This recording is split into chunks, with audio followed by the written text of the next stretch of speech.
I have been craving grilled cheese sandwiches. I was debating on just taking a picture of it and not telling you the fancy ingredients that I put in there because I don't want to be one of those people that takes a picture of their food and lists all the cool ingredients they put on there to try and impress their friends to look all fancy and everything, because heaven knows I'm not fancy. But you know what? If I make a video of it, I guess I can tell you what I put in there. Is this cooking?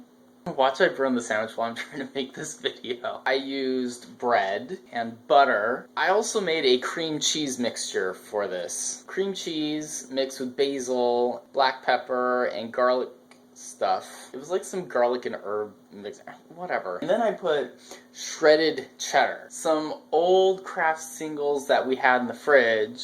Some of the slices were like actually hard. That's how old this cheese was. Yeah, this is sounding delicious now, isn't it? It wasn't moldy, though.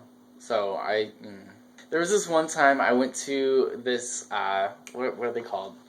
I went to this potluck. There was this bread on the table. I thought it was rye bread, but then it wasn't. It was just moldy. And I was actually way more comfortable with moldy bread than with rye bread. That's how gross rye bread is. If you could take what a headache feels like and turn it into a flavor, that's what rye bread tastes like. Anyway, oh, this is sizzling.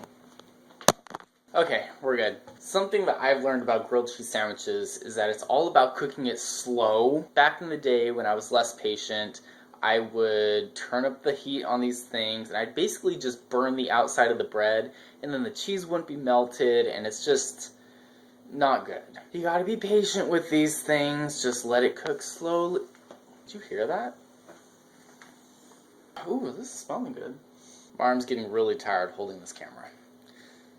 You try holding a camera out in front of you for 5 minutes and see if your arm doesn't get tired. I mean, I know this video probably won't be 5 minutes long, but that's how long I've been holding the camera up to this point. The trickiest part for me is flipping it over. I don't know if you can see this, but when you get the bread that color, that's really what you want it to be. I mean, if I'm eating the sandwich, that's what I want it to be. Like I was saying, flipping the sandwich is the hardest part. I just kind of get a spatula and flip it, hope for the best that it doesn't fall on its side and spill everything out. I did pretty good on this one. There have been times, trust me, when the sandwich doesn't survive and I create a mess instead of a meal. And then you know it's done when you can tell that the cheese is melty.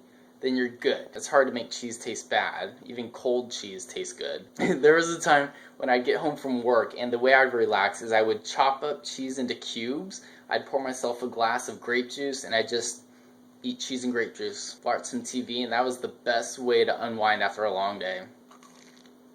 This is exactly what I want to eat right before I go to bed.